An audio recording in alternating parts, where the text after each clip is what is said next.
Berdasarkan hasil rapot pendidikan, sekolah kami mengalami masalah di khususnya literasi, yaitu masuk kategori sedang, di mana baru mencapai 66,67%. Peserta didik sudah mencapai kompetensi, sehingga kedepannya perlu dilakukan rapat dengan guru dan warga sekolah agar kita menitik beratkan perbaikan pada literasi ini, dan hasil itu kemudian saya tugaskan kepada petugas perpustakaan untuk membenahi perpustakaan, kemudian melaksanakan program-program yang sudah kami tetapkan di dalam hasil keputusan rapat itu.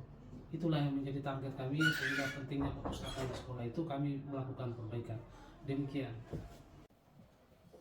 Terima kasih teman-teman atas waktunya, meluangkan waktunya di ruangan ini untuk mendengarkan pemaparan saya tentang peran perpustakaan dalam meningkatkan minat baca di SD Negeri Pembina Provinsi Papua.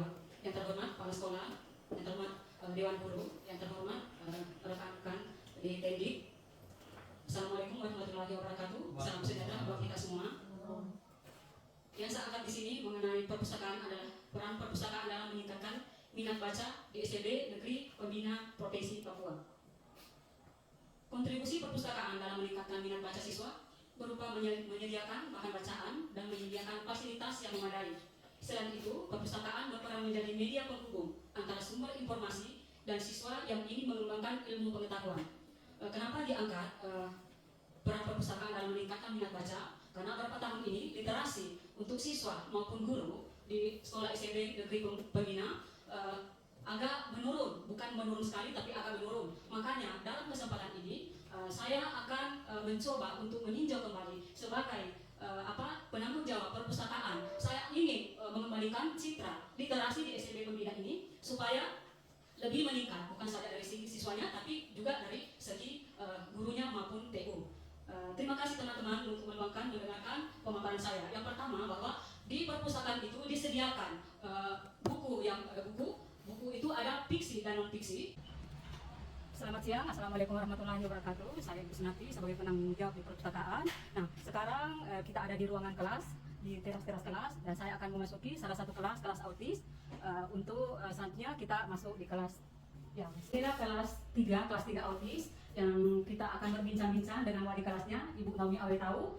Beliau berhasil anak autis, ada salah satu anak autis yang berhasil bisa membaca dari mulai tahun 2023 setelah dikeluarkan ANBK itu. Nah, sekarang ada peningkatan setelah ada kebijakan dari kepala sekolah membaca 15 menit dan juga ada pojok baca di kelas. Nah, inilah pojok baca yang ada di kelas autis, dan sekarang kita akan berbincang-bincang dengan Ibu Naomi Awetau tentang keberhasilan mengajarkan siswanya yang autis bisa membaca. Silakan Ibu Naomi. Siswa kelas 3 autis yang ada di kelas tanya saya itu setiap pagi kalau datang ke sekolah 10 menit sebelum mereka mulai dengan pembelajaran, mereka dibiasakan untuk membaca. Walaupun di kelas ada berbeda-beda, tetapi kita memberikan pembelajaran membaca, ada yang mengenal huruf, ada yang sudah langsung dengan membaca mengeja suku kata. Dengan begitu siswa kita sudah bisa untuk membaca teks bacaan yang disediakan. Itu tadi dari wali kelas 3 autis membiasakan siswa-siswa mereka 10 menit membaca sebelum pembelajaran dan juga dilengkapi dengan pojok baca. Terima kasih Bu Naomi Awetau atas komentar-komentarnya, masukan-masukannya. Mudah-mudahan kedepannya bisa dikembangkan lagi. Terima kasih. Adalah karunia Tuhan bagian tubuh berguna bagi kita, mata untuk melihat, telinga untuk mendengar, tangan untuk memegang, kaki untuk berjalan. Kita bersyukur memiliki tubuh yang sehat. Terus sang bu guru sayang, anak pintar. Buku saya Ya baru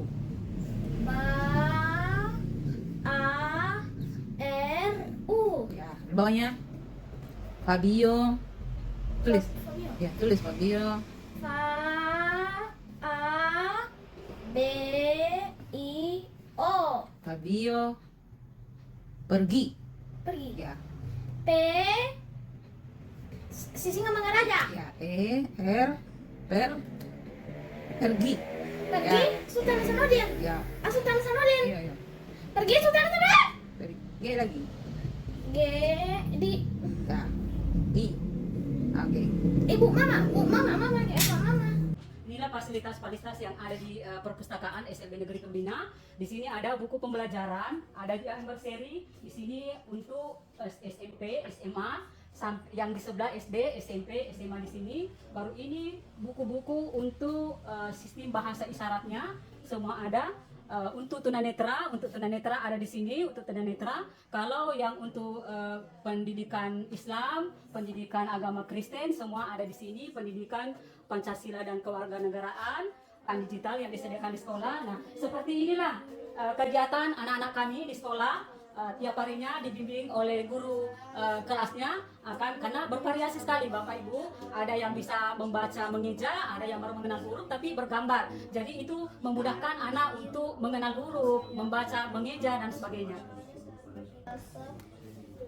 Kita harus melewati awan lalu terbang lebih tinggi lagi dari pesawat. Inilah kegiatan kami Bapak dan Ibu guru setelah proses pembelajaran selesai. Bapak dan Ibu guru semua akan membaca buku 10 sampai 15 menit sampai 10 menit untuk di ruangan ini untuk menambah referensi bagi teman-teman di kelas karena bervariasi di setiap kelasnya itu setiap ketunaan dia ada di kelas, dalam satu kelas ada berapa ketunaan, jadi untuk menambah referensi para guru semua akan ke perpustakaan ini, baik perpustakaan digitalnya seperti ini digital dan buku-buku referensi yang lainnya. Nah, kami teman-teman di SLB Pembina ini ada teman-teman yang tunanetra dan mereka juga ada siswa yang tunanetra dan akan mempelajari buku-buku tunanetra dengan huruf braille seperti ini, dan mereka akan mentransfer ilmu itu ke siswa-siswanya mereka. Ini ada Pak Ronald Rungkorem, Pak Edu Ponataba yang akan menambah ilmunya setiap harinya di jam setelah selesai proses pembelajaran di ruangan ini. Nah, sekarang di dalam perpustakaan ini ada salah satu guru dengan siswanya yang lebih memperbanyak kosakatanya, lebih memperdalam bahasa isyaratnya, dan sekarang anak ini namanya Yakson, dia sudah kelas 8. Nah, inilah gurunya yang sedang gurunya juga belajar, siswanya juga akan belajar di perpustakaan ini. Yakson, bagaimana, Kang?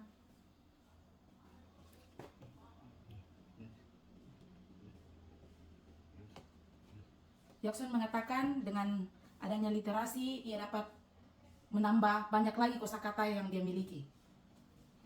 Dengan adanya kebijakan kepala sekolah yang mengharuskan kami, para murid dan guru, melakukan literasi di dalam kelas maupun di luar kelas, kami banyak menemukan pengetahuan-pengetahuan baru yang meningkatkan kompetensi kami sebagai pengajar. Salam literasi.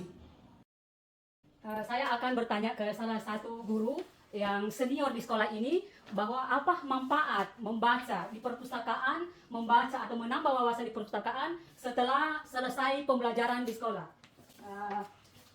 Saya akan bertanya Ibu Wi, manfaat dari literasi di perpustakaan setelah proses pembelajaran. Manfaatnya yaitu menambah pengetahuan dan wawasan bagi kita semua guru, sehingga dalam mengajar nanti kita dapat berjalan dengan lancar. Baiklah, kami lanjutkan wawancara kami dengan guru mata pelajaran bahasa Inggris tentang perkembangan literasi siswa, literasi membaca bagi siswa. Dipersilahkan Ibu, bagaimana perkembangan siswa sebelum ANBK dan setelah ANBK? Sejauh ini sebelum ANBK siswanya tuh sedang, tapi sejauh ini setelah diterapkan ANBK kemampuan siswa semakin meningkat dan juga kemampuan guru semakin meningkat. So, keep it up. Makasih. Saya mengucapkan terima kasih kepada kepala sekolah, kepada teman-teman guru, kepada staf yang telah mendukung kami sebagai seorang petugas perpustakaan dalam mengembangkan karir kami, dalam mengembangkan video-video kami. Kami banyak mengucapkan terima kasih, tapi ini jauh lagi dari kesempurnaan, karena kesempurnaan itu adalah milik Allah. Salam literasi. Salam literasi.